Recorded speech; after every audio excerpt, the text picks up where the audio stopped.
If your iPhone 14 Pro Max is a 128 gig, you probably have it full like this one. This one's full of dog and cat pictures, and it is getting constant pop-ups about the storage being low.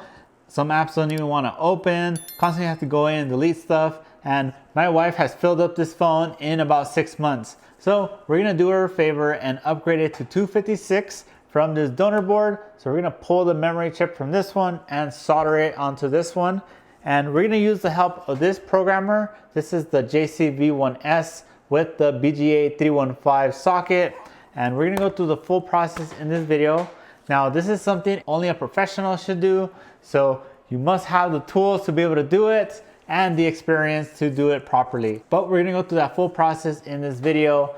And if you need this service, reach out to us through our website. I will link that down below. And if you wanna get this shirt, I will also have that as well. So let's go ahead and get started with this repair. So let's go over kind of what you'll need for this job. First is the iPhone with the storage full, like this one. Now this one, as you can see, is 128 gigs and it's already at almost 127. So this is the phone we'll be upgrading, so you have more room to do videos and pictures and all that good stuff. Next is the JC V1S programmer. This is the one that it is standalone, but also you could plug it into the computer and use it through the software. It's pretty much a multi-use device that has multiple expansion slots basically. So this one is the BGA315 socket, which I will link down below. This is for the 14 series only, and who knows, probably the 15 as well. We'll see once that comes out. But essentially this allows you to program, or actually, you don't actually have to program the NAND on these. From my understanding, this is my first one of a 14, so let's see what happens. But you could for sure read the NAND and see the storage, and I guess check if it's any good and who knows what else. But from my understanding is you don't need to program it. The last thing is the stencil. Now the stencil for the NAND is this. And one thing you'll notice, there's actually two slots. I believe the bigger storage requires more pads, whereas the smaller storage does not. So we'll see which one we need for this job. Now this is the MANT stencil, and all these tools I got from, you guessed it, DIYFixTool.com. I will link to these tools down below. So the V1S Pro host, this is the main hub. You can buy it here for $247. And then the BGA315 module, which is this one, you can get it for $106. So together about 300 something, 400, I don't know. I don't feel like doing math right now, but I will link this down below so you can buy it yourself if you want.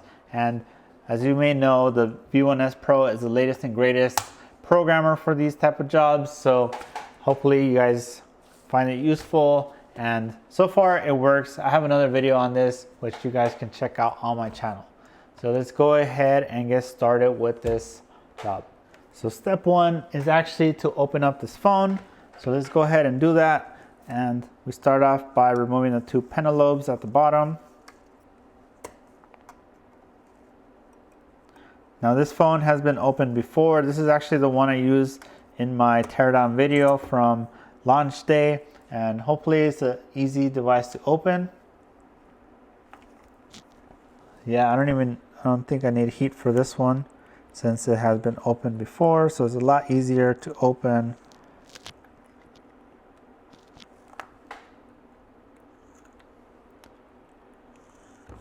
There's some isopropyl alcohol. And essentially lift up the bottom upwards.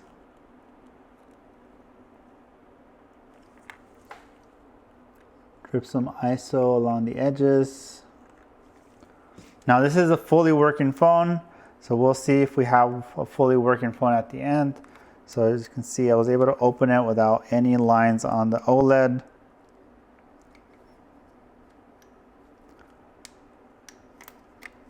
There it goes. They're still working. But like I said, we have opened this one in the past, and sure enough, you can see I have my label from the teardown video. So I'm just gonna go ahead and speed up the video and get the whole board out.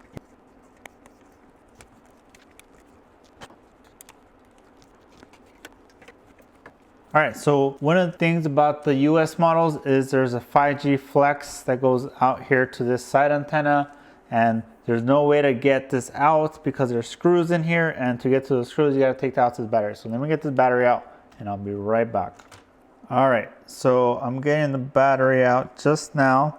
Now if you wanna see this technique, you should watch my iPhone 12 baseband sandwich reball video. I show how I do it, basically using a heat mat and isopropyl alcohol.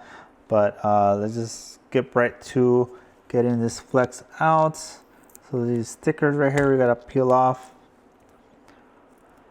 It's very annoying. You know, every once in a while, I will get an international version of the phone, of these phones. This started since the iPhone 12, and when I see an international version and I can get the board out without taking out the battery, such a relief. I wish the US models didn't have that flex, but I guess it's what's needed for Verizon's, you know, millimeter wave antenna to work. And it's supposed to give you the super fast 5G speeds, but I don't have Verizon, so I don't need it.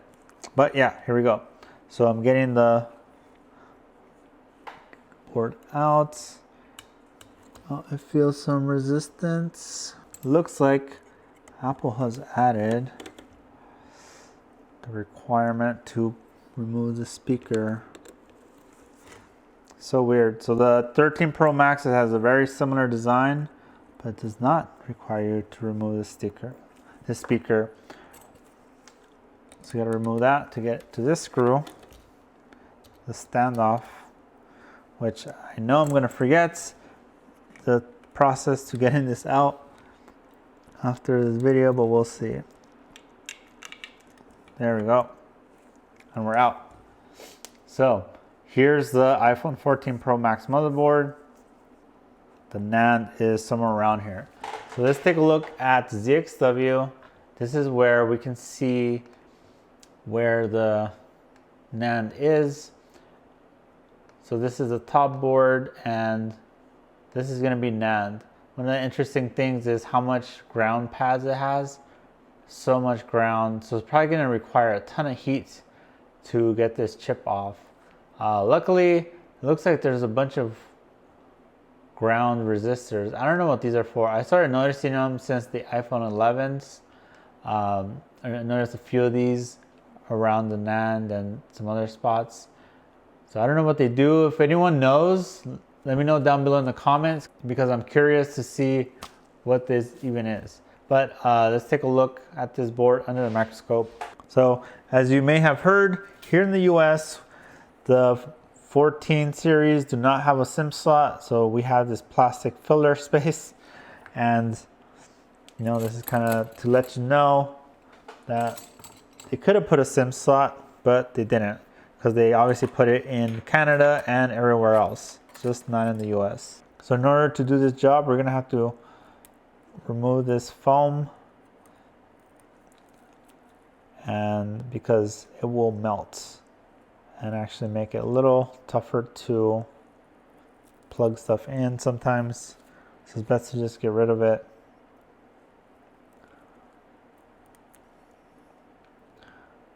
So we're gonna go all around.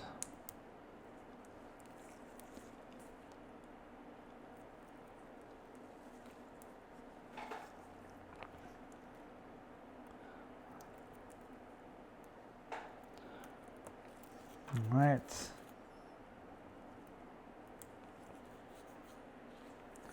All right, so now let's look for the NAND, which should be under this. Let's see if I can get this off in one solid piece. There you go.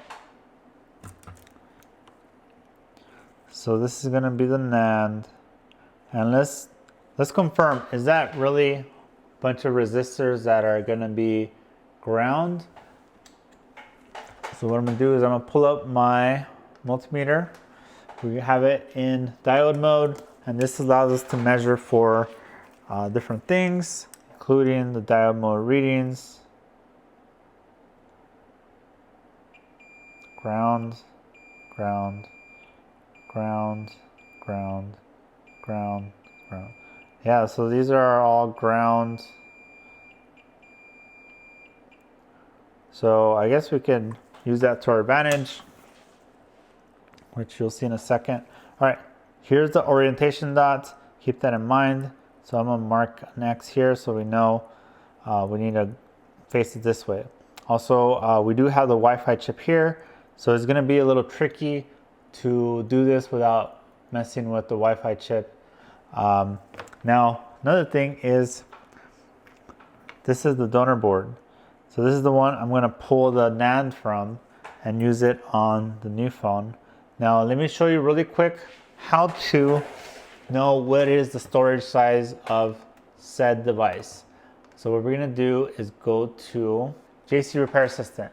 You wanna go to Read Phone, Query Disk, and then here is where you type in the code from the NAND. So you can try either one, but if you type in HN3T on the tool, so HN3T, all right, nothing yet. The rest of the code is HN3T1D. And there you go. Look, the only ones left are 256. So HN3T1D, HN3T1D 256. And if we go back to the original phone, which I'm gonna type it here on while I'm looking at this, K583, yeah. So K583, we go here, K583 is 128 gigs. So you can see how you can determine the size of the NAND using this tool, and you don't need a programmer to do this. You can do this with the free account. Just create a JC Repair Assistant account, log in, and just go to Read Phone, Query Disk, and query the code that's physically on the NAND. So you can see we're gonna upgrade this one from 128 to 256. So first, let's do the donor NAND. Let's put this on my new board holder. Here, let me show you guys that as well. I do like it because it is very versatile. I got it from DIYFixTool.com as well, which I will link down below. Let me know in the comments, what is your favorite board holder?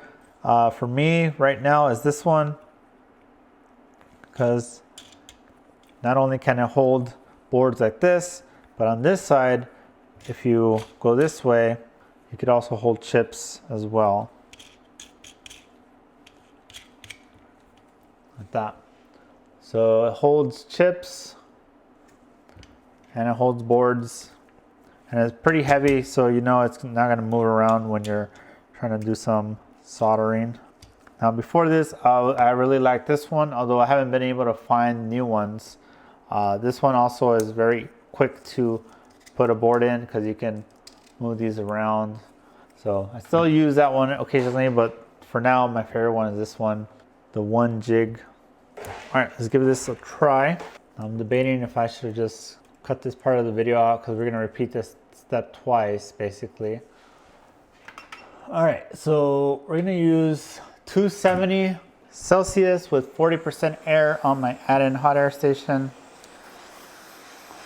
The goal is to pull this chip off without damaging it because we're gonna reuse it on my wife's phone. And I gotta make sure not to mess that up because then I will get in deep trouble. So you guys let me know in the comments. Give me some encouragement, even though this is pre-recorded. I was planning on doing this as a live stream, but I just haven't had time to dedicate.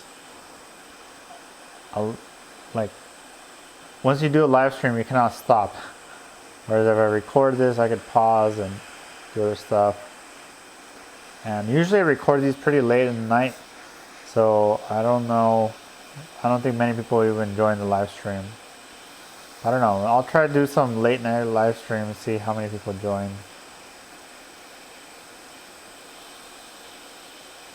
So I'm using a number 11 blade.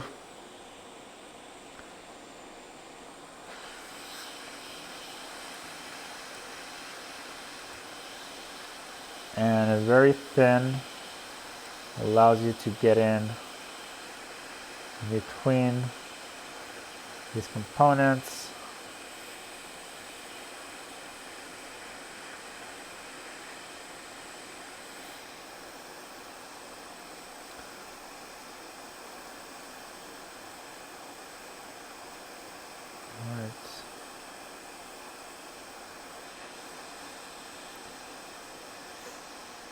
Now let me know in the comments what you guys think about storage upgrades. Do you guys see those often? If you're not a technician, would you pay for an upgrade? You know, from off the top of my head, usually the way the pricing goes from Apple is it's pretty much $100 each step up. So if like the base model is 128, the 256 is $100 more, and the 512 is another $100, and then the 1 terabyte is another $100. So, you know, sometimes you think 128 gig is enough, and then 6 months later, you find out it wasn't. So, you know, it's probably cheaper to upgrade it through our services than to buy a new phone. Then deal with the hassle of selling your current phone while making sure to back up all your data, and then finding a new phone and hoping that phone's good and not iCloud locked or an issue with it. Now this does come with some risk as well. I'm not gonna lie and say that's, you know, there's no risk to it, but if you take it to someone reputable, there should be no risk. All right, so now I got all the underfill out along the perimeter. And since this is a donor, what we're gonna do is actually 410 and 60% air. Now keep in mind, my temperatures are from my station. You know, your temperatures may vary. So, but what I was gonna say is that since this is a donor, we could technically kind of destroy the surrounding components, but it doesn't really matter. So let me see if I can knock a few of these out, get them out of the way.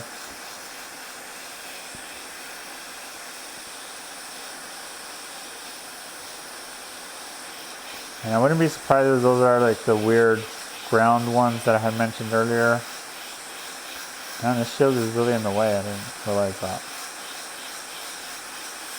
So I'm using this flat blade, but I do need to heat up the chip to be able to get underneath.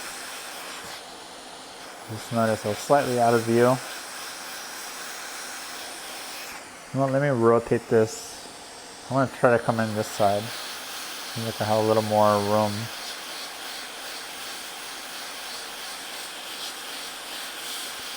One of the things I look for is solder balls. That usually tells me that it is a very hot. There it goes. Look at that. Got it off.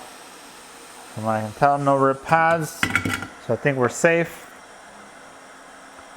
All right. Now let's go on this side of the board holder. We're gonna prep it.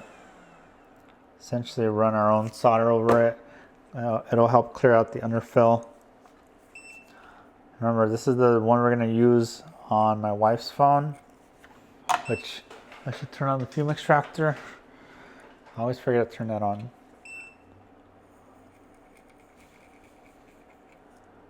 So we gotta make sure not to damage it in this process. So if you're using a knife tip, it works really well for clearing underfill because you can just hold it at an angle and just kind of scrape away all the underfill and clean it up real nicely. And then to finish it off, we're gonna wick it flat so it's easier to reball. So essentially hold the wick there for a second and then go and try to wick it. This allows the heat to transfer and not risk damaging any pads. All right, so now that it's wicked, let's clean it up and see what else we need to do. Isopropyl alcohol and a kid's toothbrush here. And then with the clean cloth, come in and wipe it clean to see where we are. Now, one thing you'll notice is there are some oxidized pads, so we can deal with that really easily. Since there's only a few, we're just gonna manually scrape them out. You don't need to do the whole thing either, just a good amount so that when you get solder paste on there during the reball, the forming of the ball will be enough to kind of overtake the rest of it. And there's some chunks of underfill here. I'm just gonna leave that. Pretty sure we'll be fine. It doesn't look like it's, I guess I'll just clean it. Just very gently kind of poke it. I think it's good. Now is the reball. Let me clean the back as well. Make sure we don't have anything here. I also like to scrape down the sides to clear all the underfill that might be stuck on the sides.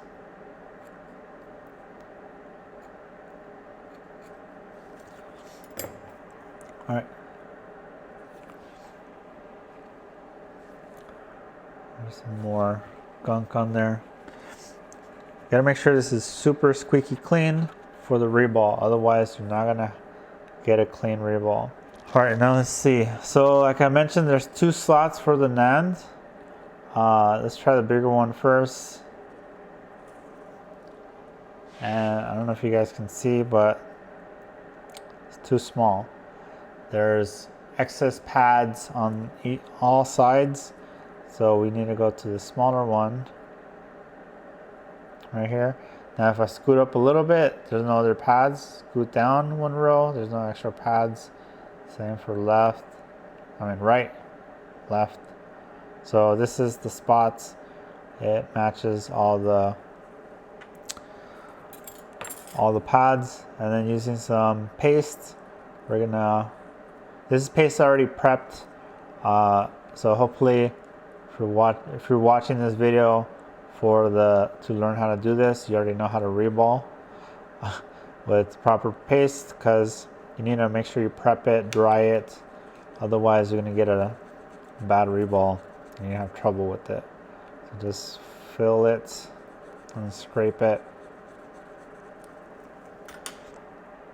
And then the last step is to actually wipe it down. And then we reball with some curved tweezers. And we're going to heat it to 330 Celsius and 25% air.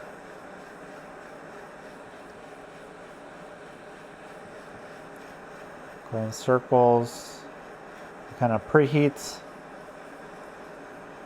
and then come in at an angle. There it goes. You can see the solder balls forming, and basically just keep it at this speed. If you go too fast, you might bubble the flux and make it fly to the other holes. And there we go, all the balls are formed.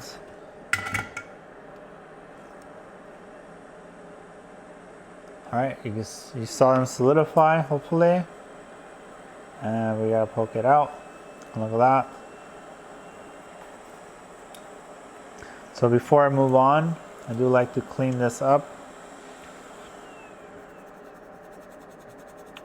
So I'm sure I'm gonna need this again, especially if you guys request me to upgrade your device. So I gotta make sure we always have our tools clean and ready to go for the next job.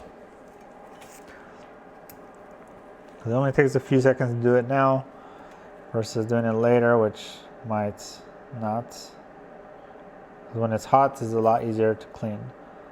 So right now I'm gonna apply some flux, and we're just gonna reflow this. Essentially reform the solder balls without the stencil. This should all stay in place, and a little bit of flux is required. The goal is to spread the flux on every single pad, and depending on how you're hitting it with hot air, it will determine how the flux spreads. All right, there we go. It has coated every single pad. And you can see how reflowing it causes all the pads to go into their spots. And then what I like to do here is rub the back on the edge of this clean cloth. It gets all the excess flux off the chip. There's some on the pad, but once I do that, it won't stick to the work mat. Assuming I get most of it. Now there's some debris here I need to get out. I think I got it. Yeah, there's like some black thing here in between the pads, which looks like I was able to get. All right, so we pretty much have the NAND prepped. Now one thing is, let's clean off the residue of this flux. I totally forgot we need to pop it in the programmer. I do want to show you how that works. So let's clean this off. Otherwise I would have left it with a thin layer of flux so that when I go to solder it, it makes installing it much easier.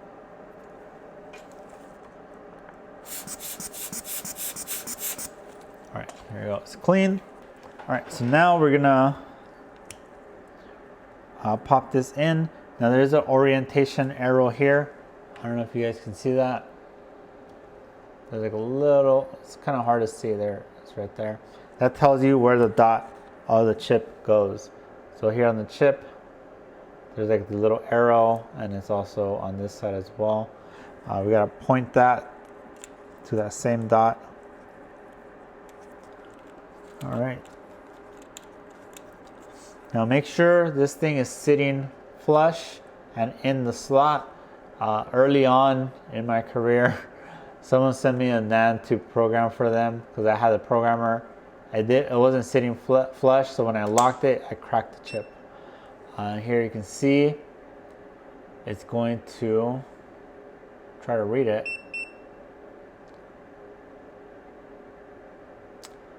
And yeah, there it goes.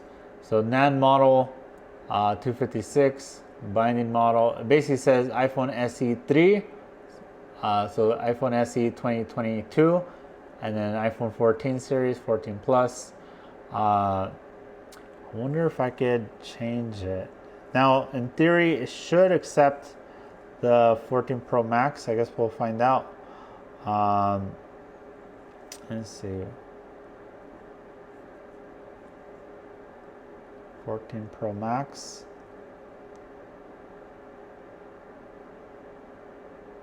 Oh, look at that. Format not support model 14 Pro Max. Well, I hope it does. Hold on, let me check here on the JC Repair Assistant software. All right, if we go back, if we look at this code, I'm gonna type this into the JC Repair Assistant software, HN3T1D.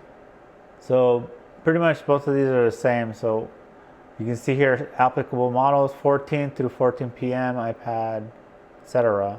So maybe it's just saying that that specific feature I just tried to do does not work for this model.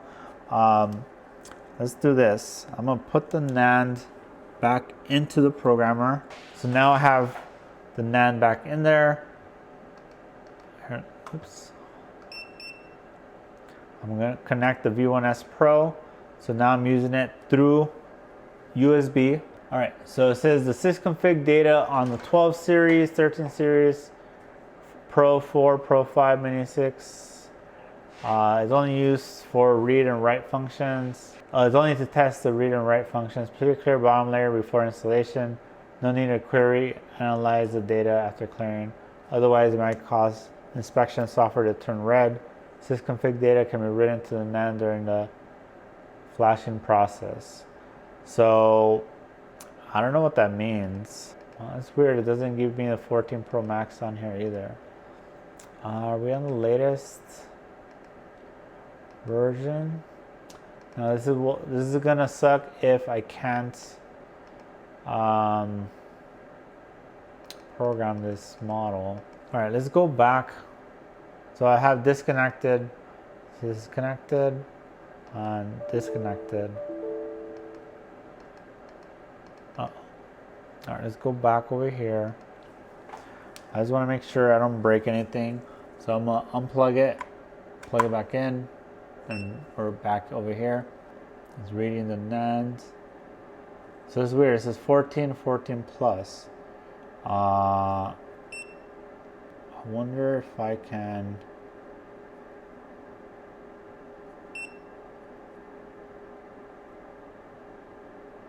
come back. What does that mean?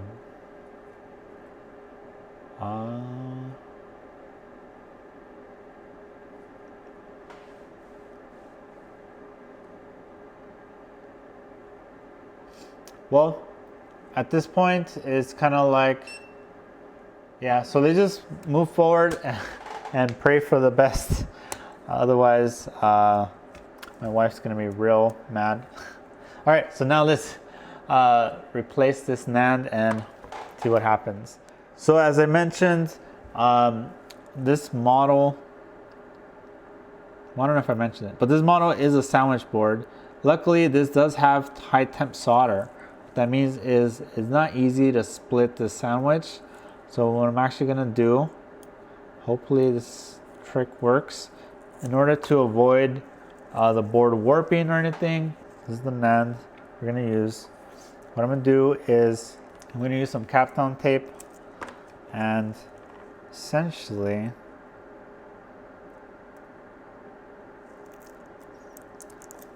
wrap it real tight to avoid the sandwich from splitting.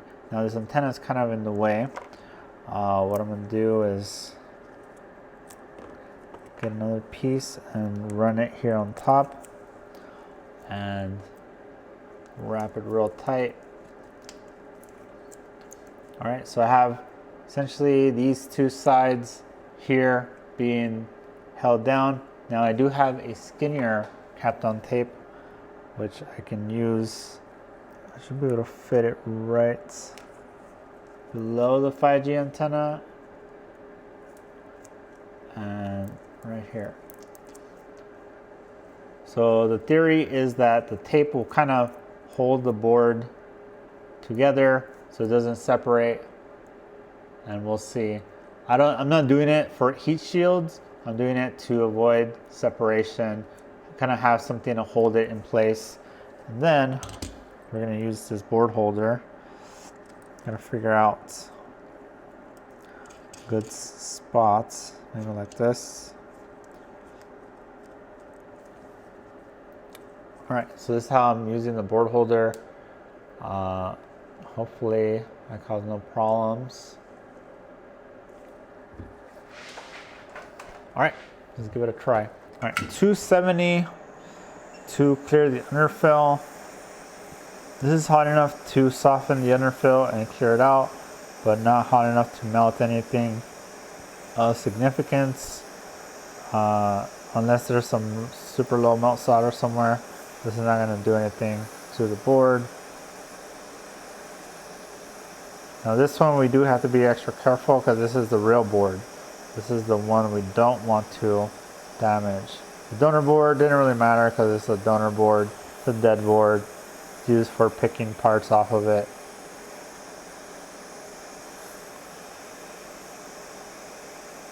I remember at first I didn't know what donor board meant, but if you kind of just put it in context, you know, oh, get a donor board, kind of like a board that you get organs from.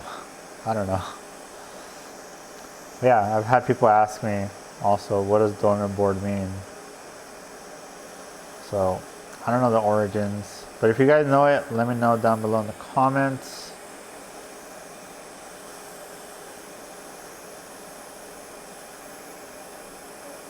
So basically we're just gonna do the same thing as the last one, although this is a different board. So the process is going to be slightly different.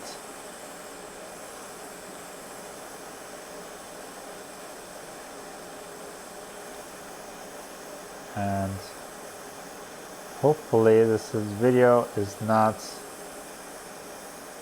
made in vain.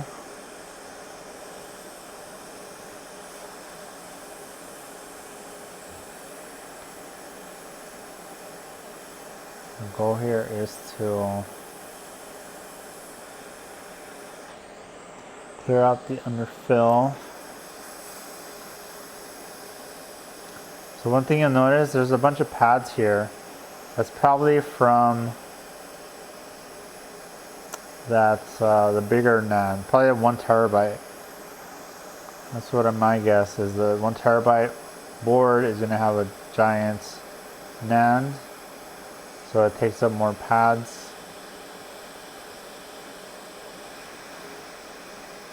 Oh, I think I'm scratching the board. It should be fine, but not a good look. Luckily, most of you guys don't make it this far. Majority of viewers don't watch the full video anyway. So don't judge me. It's what matters is that the phone works at the end and it stays working, because this is gonna be my wife's phone. So if there's any issues, I'm gonna hear it right away.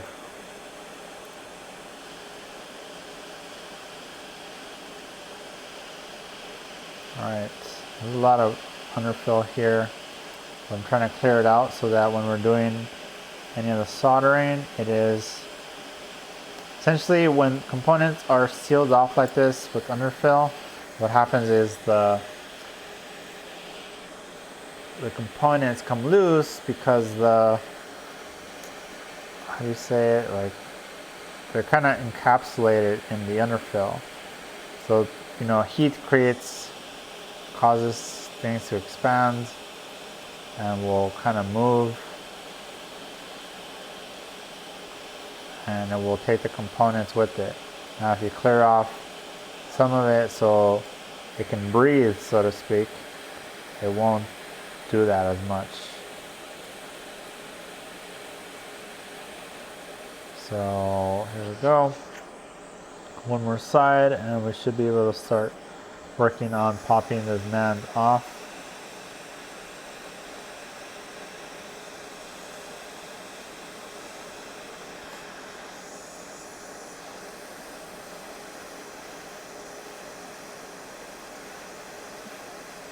So tedious.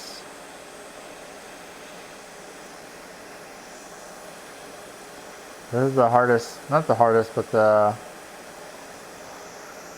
most annoying part, just clearing underfill, because it also leaves a bunch of black stuff everywhere on my bench. I'm gonna have to spend a few minutes wiping everything down and clearing it out. Alright, so I think we're good to go.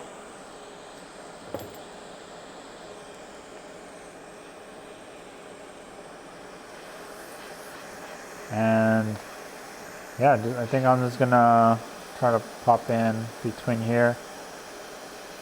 Hopefully, we measured these earlier, so they were ground.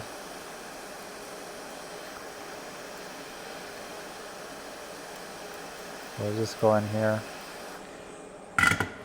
All right, so temperature, we're gonna use 410 and 60% air. And essentially the same as the last one. I'm gonna monitor to see if I see any solder balls. Hopefully this comes off real easy. Now keep in mind the CPU is also on the opposite side, so that's also a risk. I'm gonna heat the tool as well so it can penetrate underneath the chip.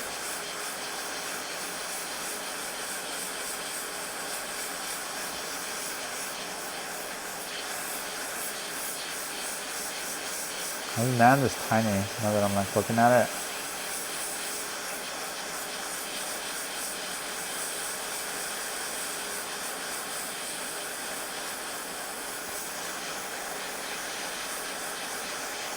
Come on, let's get in there. I just noticed the underfill up here is not cleared. I'm trying to do it as I'm heating the chip, but no luck. Oh, it's really tight spot right here. I can't seem to get any leverage underneath. Oh, there it goes. Now here we go. Alright, now to lift it up without ripping any pads. So make sure you heat the whole chip evenly, and here it goes. Alright, that was stressful. Hopefully I didn't kill the phone. This is the NAND. NAND wasn't damaged, so that's good in case that one NAND I got doesn't work. So I'm gonna put this off nearby me so I don't lose it. And now time to clear some underfill. So I'm gonna use 250 Celsius and essentially go around the perimeter and clear this out.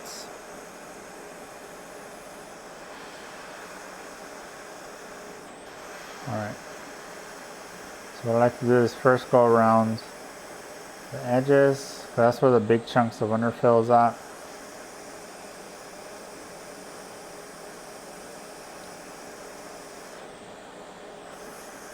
Then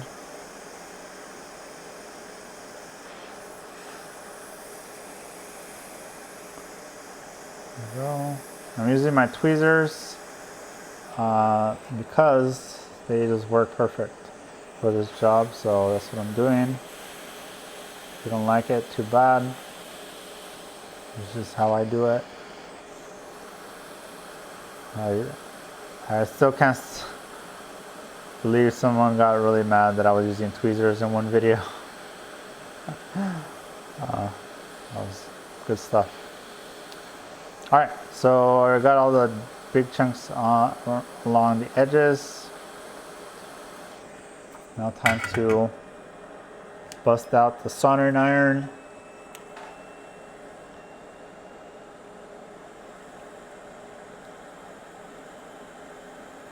To prep the pads. If you want the chip to solder on nicely, you gotta prep the pads, clear the underfill so that you have a good, clean surface. You see big chunks of underfill here. I like to rotate the board.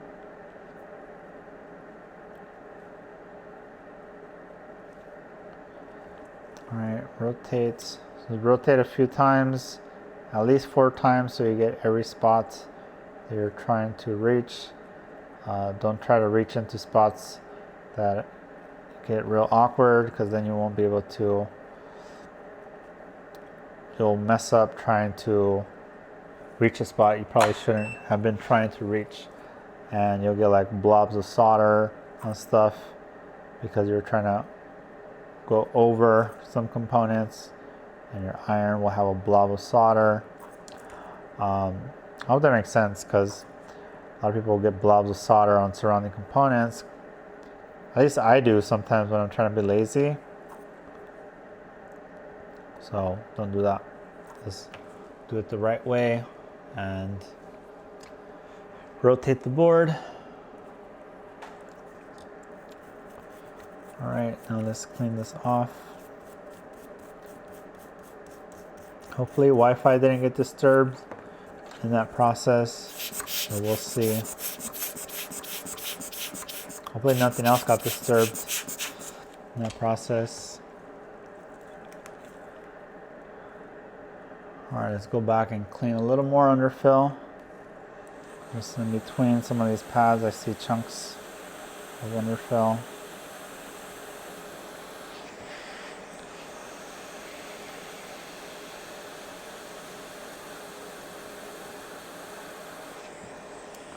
Rotates.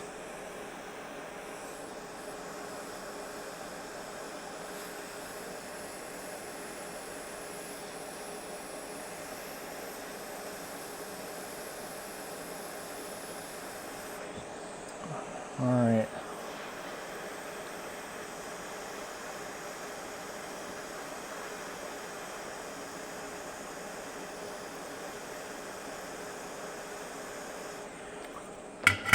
Our next is we gotta wick this flat.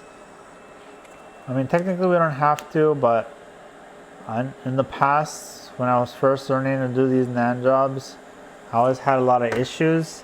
And eventually, once I decided to start wicking the board flat and reballing the chip, that's really when I went from like 50-50 success rate to about 100% success rate, assuming the issue is not something else. All right, so I'm gonna use 380 Celsius and 50% air to brush away all this all this solder with my wick. It's a very tedious process. You gotta be careful not to bump anything.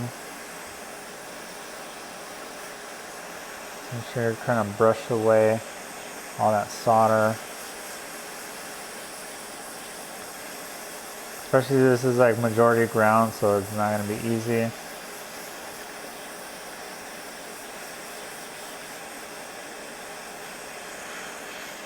So that sucks because the flux will burn away and then you have to, like, it doesn't want to pick up any solder. So like there's literally no flux on the board right now.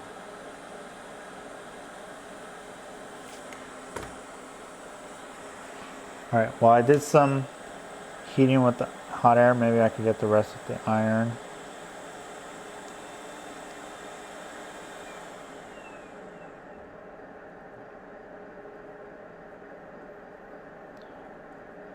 Alright. Real slow. So the heat can transfer to the wick. And let's rotate it so I can catch the last bits at the end. I need to snip off my wick so I have a fresh piece that I'm working on.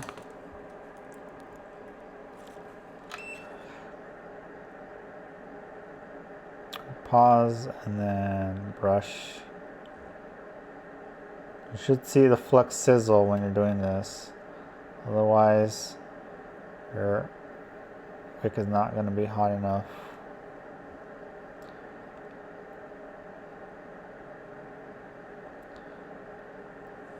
Alright. Oh, I think I see some solder here.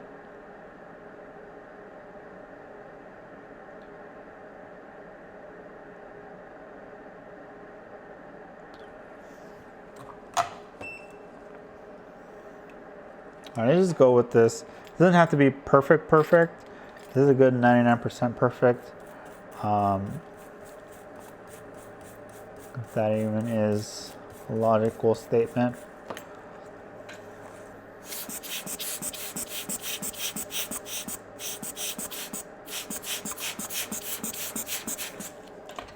Alright. Let's go with this angle. By the way, make sure you guys are checking out the links down below in the video description. I have links to our 30-day starter course for if you want to learn micro soldering but don't want to pay a lot for a full-fledged course. This is a HDMI course, charging port course, pretty much all the basics, all the basic things you'll run into at your repair shop. And it is only $500 as of this recording. Now you gotta hurry up and get it now before the price goes up. But this is the introductory price. It is teach you how to handle all the basic soldering skills like charging ports, HDMI ports. Link down below. All right, 360 Celsius and 40% air. This is a lower temp. Oh, and backwards. So this dot, this X right here should match the dot. I don't know why I laid it this way. So make sure you guys are paying attention.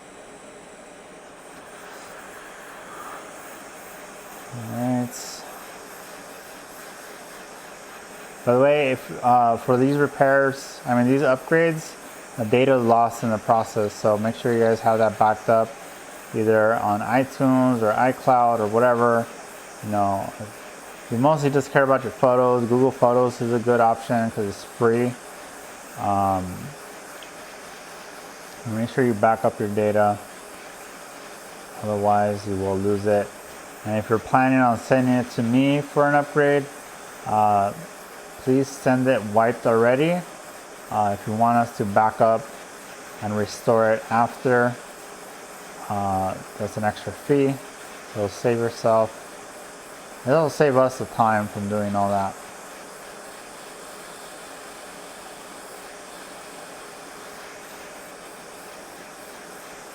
So basically, I'm just gonna heat in circles and paying attention to the flux around the chip. You can kind of see it oozing out. Look at that. See how the flux on the chip is moving, and I think we're good. We bounce it. There you go. And now we wait. So give it a good 10-20 seconds to cool down naturally, and then we'll go and clean it. You don't want to disturb it while you're waiting for the solder joints to cool down. All right, so I start off with ISO because that adds some more cooling effect to it, but also it allows us to clean it. Let me drop some more ISO and blow it with my little hand duster. This makes sure, this allows you to blow the flux that's underneath the chip out. Now in theory, you can just leave it, although some people say it's fine, some people say, I don't know, I haven't seen other people say otherwise, but I have noticed some weird issues when there's a bunch of flux left on chips, and not until you clean it, then things start working fine. So now that we got this out, I'm gonna let this cool down as well because the board is extra hot. But also I'm gonna take out this tape. I have this on a little steel block, which is basically used as a giant heat sink, which allows me to cool down boards faster than just room temperature. Basically, the steel block will cool down the board because it's sucking away the heat, I guess, in a way. All right, now the real question is, do we get a gap in the sandwich? Doesn't look like it. Let's see, let's clean this up a little bit. Probably the flux that overflowed.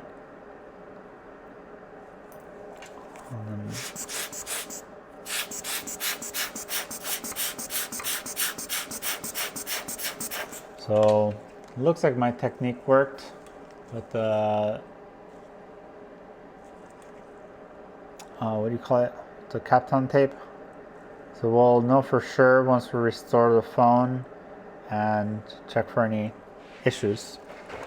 Right now, the boring parts, we gotta reassemble and then restore it because it has a new NAND, so you need to restore it.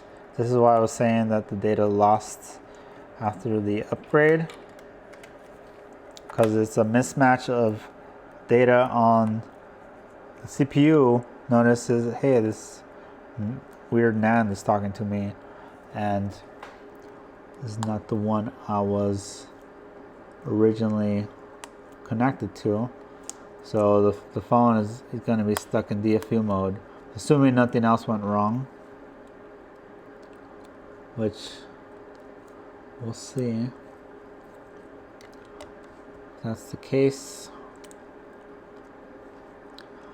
Now this front camera came loose.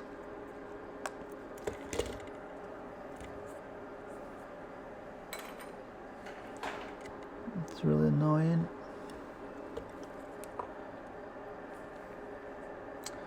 I'm gonna put this back in. just temporarily to hold things in place. Hopefully hold it in place. And this one goes here.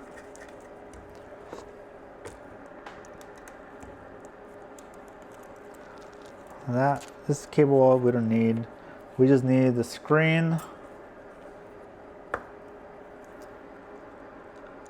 And then the last step is always the battery.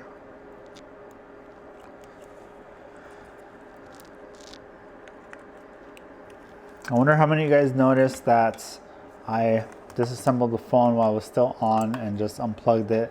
I know some people are gonna freak out over that, but you know what? I've done this a million times, never been an issue.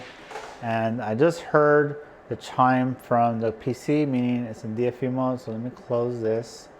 I'm gonna open 3U Tools, and 3U Tools is a tool we use to restore the device. So yeah, there you go, DFU mode, 14 Pro Max. Let's go ahead and go flash, and I forgot. So yeah, give it a minute to download this file, and we'll be right back. All right, so we got it downloaded. Now we're gonna do Easy Flash here on the left. You can do iTunes Flash as well, it doesn't matter. But I'm gonna do Easy Flash.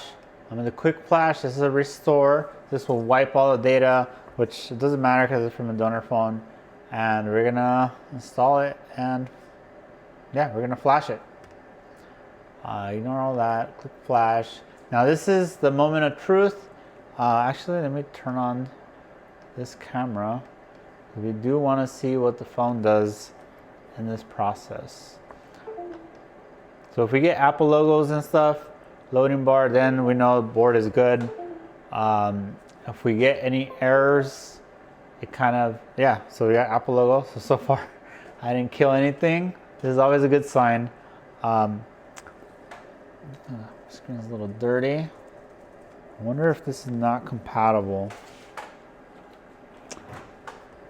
So in the past, iPhones with same NAND type were all cross compatible.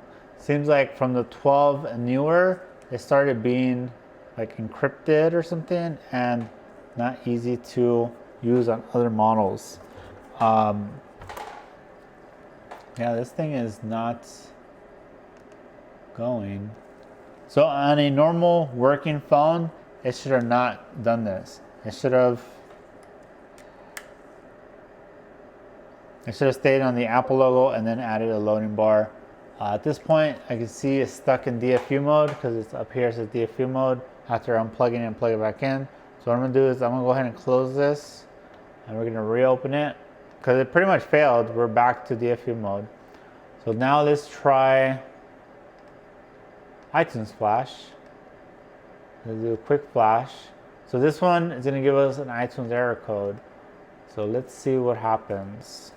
The main difference between iTunes Flash and Easy Flash is that the iTunes Flash gives us an iTunes error code that is accurate, that is the same as if you were to do iTunes. If you do Easy Flash, you do get some weird error code, but it's sometimes very generic and it can give the same error code for different scenarios.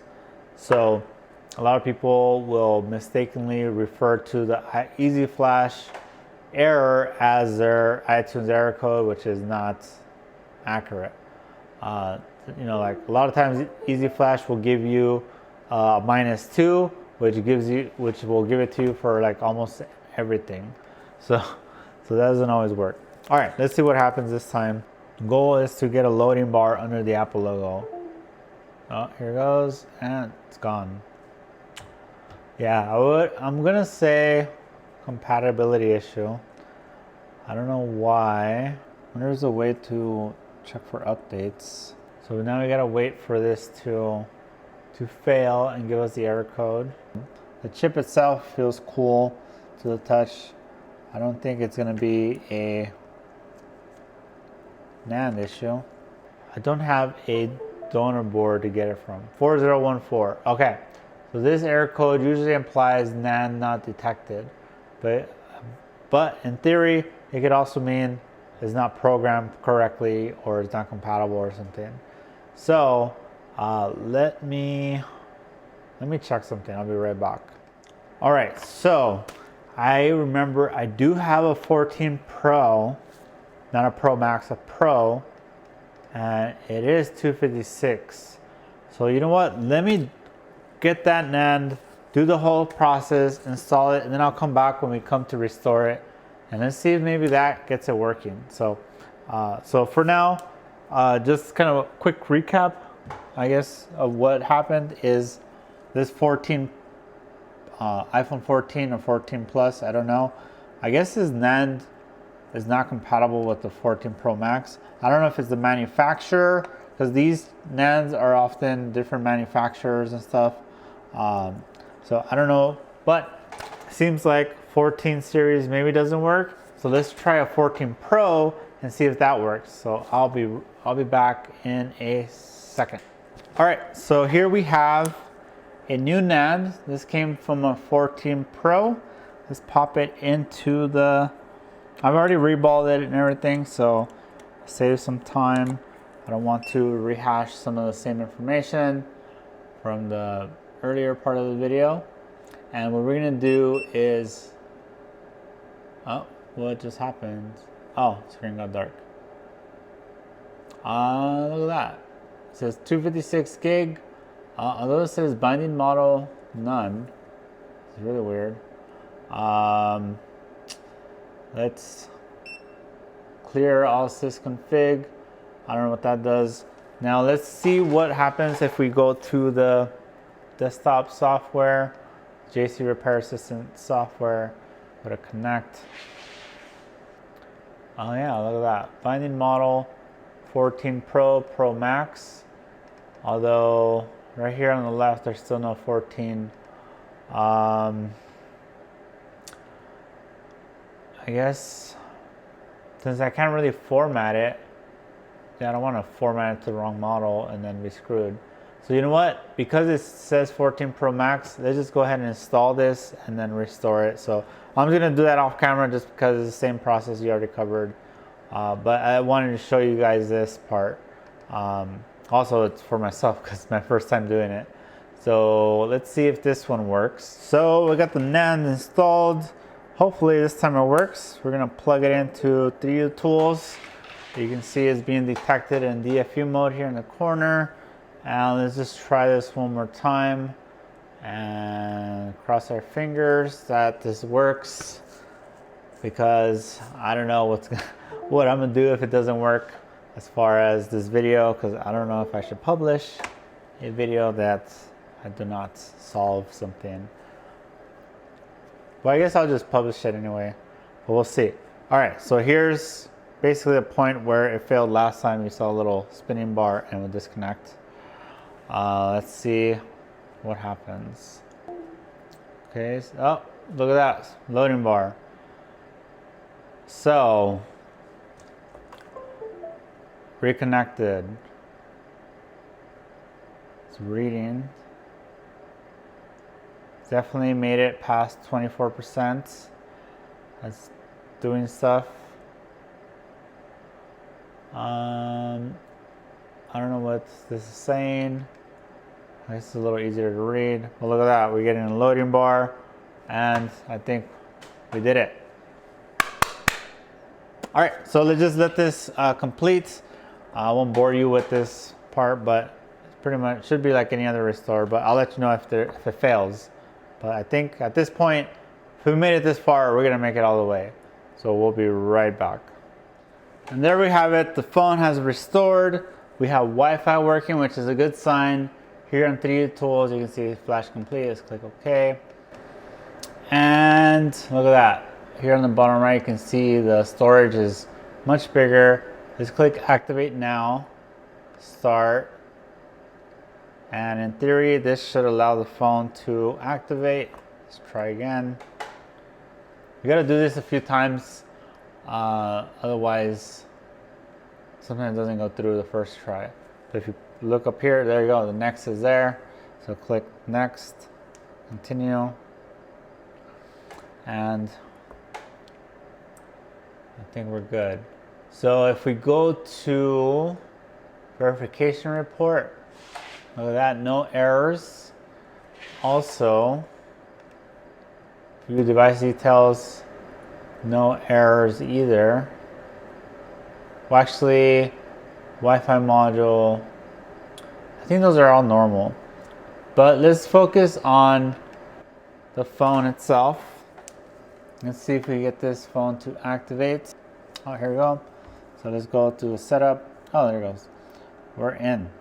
So just to verify, if we go to general, iPhone storage, you can see we now have 256 gigs, only 11 used. Now it's up to my wife to do the restore of her backup, which is on another computer, but this is fixed.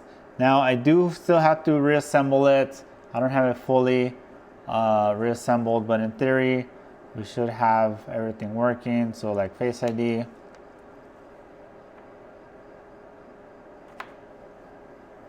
it's working. You see it was able to scan my face. Cellular is working. Hold on, I gotta set up the eSIM. All right, so I unlocked the eSIM and there we go. Highly recommend you put a eSIM pin lock. That way nobody can hack your phone, or at least lowers the chances. Wi-Fi you saw was working. Let's check Bluetooth. Bluetooth is working. Yep. Cameras. Hold on, because I skipped all the settings. It's asking me. Now let's see, camera 05x, 1x, 2x, 3x. Selfie camera obviously was already working. Lastly, the sound. Yep, sound from both top and bottom. So yeah, this is good. Oh, also the display, what do you call it? Always on display is working. Let's see, does that dynamic island thing work? I don't know how to test that. So yeah, let's just say it's good to go. So now I just gotta reassemble it. I'll give it to my wife and she'll wake up to a bigger storage phone. We'll see about the iPhone 15. So I'm most likely gonna buy one of those to do a teardown as well, see what changed. So there you have it. You gotta use a 14 Pro or Pro Max stand to upgrade a 14 Pro Max. Apparently the 14 or 14 Plus does not work, but at least we learned something new today. Sorry this video is so long, but you know, I show you pretty much everything. Let me know what you guys thought about the video down below. Do you need your iPhone NAND storage to be upgraded? I do offer that service as a mail-in service, so reach out to me for a quote. Now if you do want to get this t-shirt, check out the links down below.